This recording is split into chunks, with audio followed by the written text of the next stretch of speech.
If I had £1 for every time that Reading pushed us into a playoff contention spot, I'd have £2, which is weird. It's not a lot, but it's weird. It's happened twice. Welcome back, everybody, to Matchday Report, where Preston North End took on Reading at Deepdale, and oh my, what a fucking game it was. Now, I'm not going to beat around the bush. I'm going to read the match report straight away, and I'll let you look at the stats, which I was quite mind blown by because it didn't feel like it. Right, the first half, Adders controlled the game in a neat and tidy manner while coming close with a few efforts but nothing all too special. The second half was pure Hollywood as Cannon sends one straight into the back of the net and Reading almost equalising minutes after, but luckily were flagged for an offside. But that came late on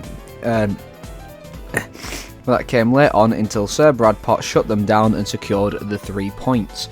Now, of course, you look at this result, 2-1, last minute winner, 23 shots, 7 on target. It sounds like heaven.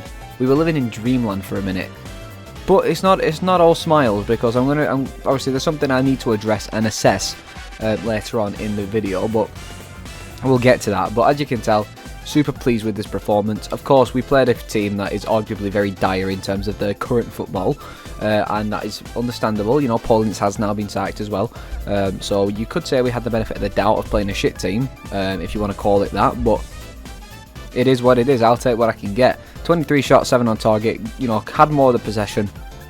I like what I see. I do like it. So, yeah, good stuff. Let's take a look at the player ratings, shall we? Righto, Woodman a 7. Little to do, but stayed switched on. He took charge when he needed to. Story an 8. Won his early headers up against Reading's big strikers, assured from start to finish. Was willing to push forward and link up play down the right. Lindsay a 7. Had a decent game on the whole, with Reading limited to very few opportunities. Well, I've been disappointed with the goal conceded. Andrew Hughes an 8, had a very good game. I thought he was very good. Won several tackles, getting tight to his man and nicking the ball. Contributed going forward with passing down the left and sent some teasing crosses in. Potts an 8, a gutsy last minute winner after a performance full of heart and desire. Never stopped running up and down the right flank and had more belief in his play. Created a good chance for Cannon in the first half. And also sent one himself as a shot on target. Josh Onoma an 8, backed his performance from QPR with a strong showing on a full debut, heavily involved in the final third play and worked hard off the ball throughout, played a key role. Whiteman a 9, another general light display in front of defence, got on the ball from the first minute to the last and moved it well all game, made North End tick and put a huge block towards the end. Johnson a 9, outstanding shift from the number 10, vital in Peony's team performance and controlled things all game, constantly got on the ball, Reading never got near him. I thought DJ were fantastic. Alvaro an 8, another positive performance from the Spaniard, provided a threat throughout, linked Peony's play up nicely and defended pretty well once again, provided a delightful assist for Cannon.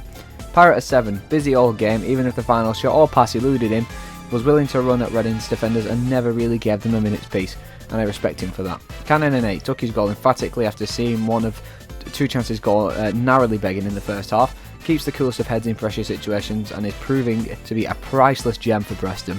Could have had a couple more. Substitutes Woodburn a 6, introduced with 20 to play himself about, tracking back for the team and trying to trying to replicate Onoma's work in attack, had a couple of shots from the edge of the box. Brady a 6, brought on late in the day and had a good run down the right, swung the corner in for the winner. Love to see it. Alright, Gaffer's reaction now. Let's have a dig, shall we? Right, on the victory, fair play to the lads to stick in there and have the desire on the winning streak. After they clawed a goal back. To get ahead in the game, it was one we felt we could win. We knew we'd be up against a tough team in Reading who were fighting for their lives. We knew we were going to come into a fight and we dealt with the fight early doors. We had opportunities and didn't put enough in the back of the net, but to find a way with only a few minutes to go was fantastic. I always enjoy watching it, but when there are moments and patterns and chances, you are sometimes thinking that luck is not on your side. When they get that goal, it's scruffy from our behalf, but then I always think there are big moments in any game for any player. That big moment came today for Potsy.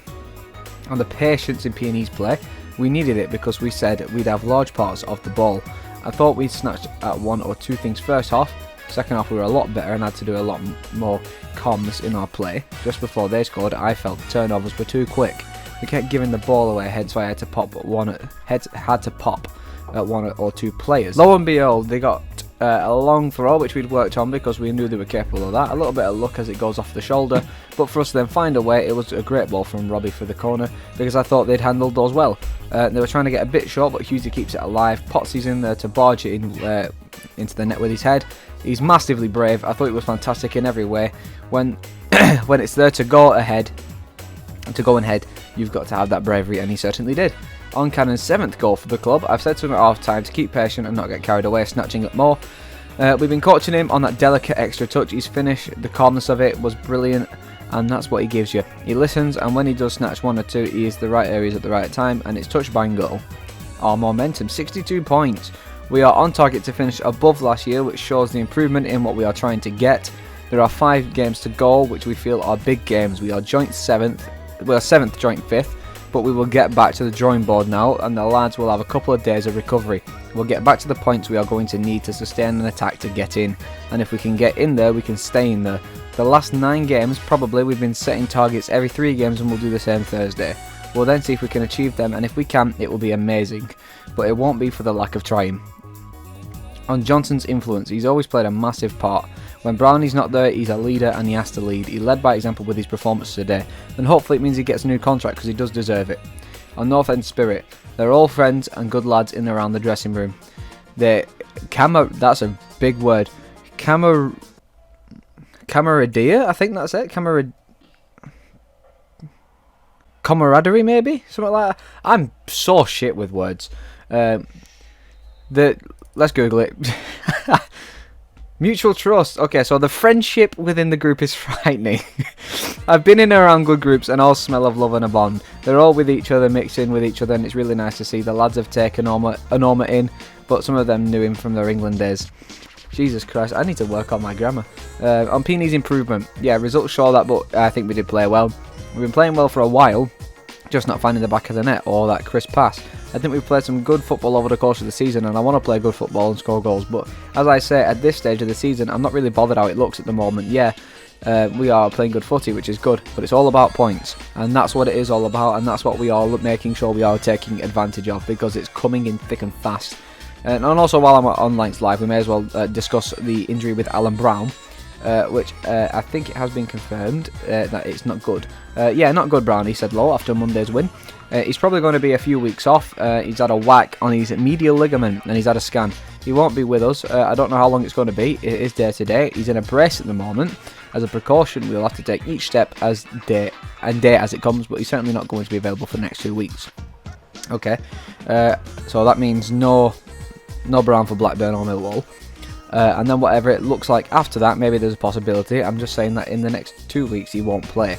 I don't know how long it's going to be from there. He'll have to wait. He doesn't have to get any surgery. It's just a time healer. He will get a PRP in it, which is healing, to help the healing. But again, we won't rush him back unless we need to. Over the next 2 weeks, it'll be an opportunity for someone else, and we'll take it from there. We've got McCann coming back. He will train on Thursday, and we'll need time to build up. As one comes back, another goes, but it's part of the parcel. I'm gutted for Brownie, and he was gutted, but we've got to deal with it. I'm not the only one. I am not one who will cry over spilled milk. It is what it is. It gives an opportunity for someone like Josh to go out and perform. So the squad is going to be utilised over the next few weeks, and it's up for us to see if we can mount a charge. Yeah, sweet. Josh came off because he had a bit of cramp, which is understandable. He's not exactly fully fit yet. The physio and fitness coach were telling me that his running stats were lowering, so we knew what was going to happen. It was obviously his first start in a while, and I thought it was excellent. He's managed it right, and we got him off the pitch. So hopefully it'll be fine, and hopefully it will be, because he was one of our best players, hands down, on that day. So going into the next game, which will be Millwall, I'm going to be wanting to see Josh and DJ back in the midfield, and then come Blackburn if McCann's available. And then obviously get McCann on that bench because Brown will not be available. So yeah, promising, but at the same time not mega promising, if that makes any sense. But yeah, points to make. The referee was horrendous. It's one of the worst we've had for a while. The fans are finally back on Ryan Law's side, which is something I was ecstatic to hear. Because also I've never once this season thought this man is not the one for the job. I've never wanted him out because I love his character. I think he is a genuinely good manager. And just because things weren't swaying our way 100% of the time, people wanted him out. It was unfair, but now he's showing the fans who doubted him what he can really do, and now these fans are on his side, and all the Law haters have crawled back into their caves. So yeah, we did tell you to be patient, and you didn't listen, but not my problem. Important results across the table as well, which I'll talk about now. And the HMS Pistol League is finally getting ready to set sail.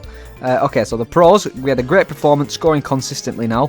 The stronger midfield was fantastic with Josh, and the home form is well improving. And the only con I could pick out was it's very important for us not to switch off, because as soon as we scored that first goal, it looked like we tried to change shape a little bit to that defensive sort of play style that we've been going for. and it did not do us any favours because we conceded straight after, but it was offside thankfully, because this could have been a game we didn't nick 3 points from. And again, when they scored their goal, we around the 75th minute, I'd like to say, we started to change into that defensive form again, which is not a bad thing. We did it against Blackpool, but again, I've noticed since switching into this more defensive sort of shape and less pressing, we've been conceding goals. So unless we have a decent lead, we should not be doing that. We need to work on that, because the defence has been great all season, but obviously that's a problem. Right, we are 7th, as I said, 62 points, joint with Blackburn and Millwall. Okay. The reason why I said the results across the table were important is because they really were.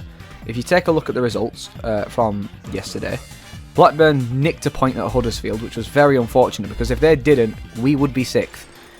So yeah, that's very unfortunate, but it's even still, them not taking the 3 points is even better. Coventry and Watford drew, which keeps Coventry behind a bit. Obviously Luton smacked Blackpool, but that was expected. Norwich didn't nick a point from Rotherham. Well, sorry, they nicked a point from Rotherham, but they didn't nick 3 points. And West Brom also only walked away with 1 point. Millwall didn't take any points. Sunderland took 3, which they're still trailing and just a little bit, so we'll have to keep an eye on them. Middlesbrough only took 1 point as well, which, to be honest, they're only fighting with Luton at the minute, and Luton are fighting with Sheffield, so this is sort of they're sort of irrelevant. But then when you come to look at the table and what that means, if Millwall took points, they'd be harder to catch. If Blackburn took 3 points, they'd be harder to catch, but then if they didn't take the 3 points, we would have already caught them. Norwich, obviously, we took over Norwich because they didn't take any points. Coventry only took the 1 point, so they're falling behind, same with Sunderland and West Brom and Watford.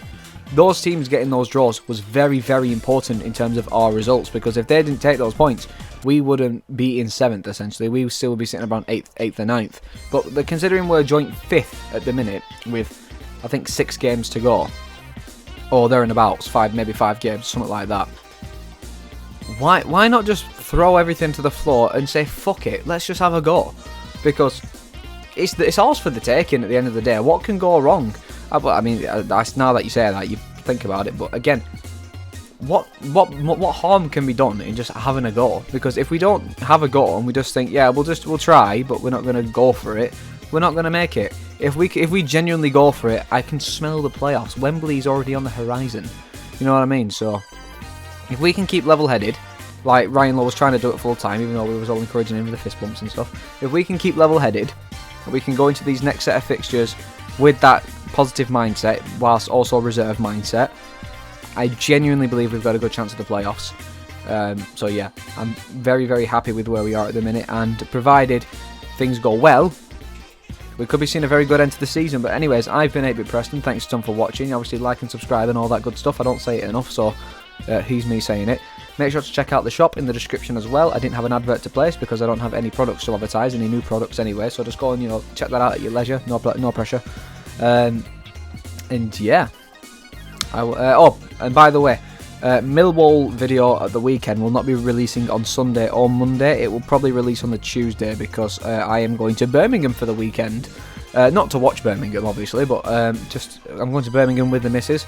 There's a little weekend away, and we're going to go and watch a little concert, which is pretty cool. So yeah, the Millwall video will be very delayed, and I might not even get a chance to watch the game.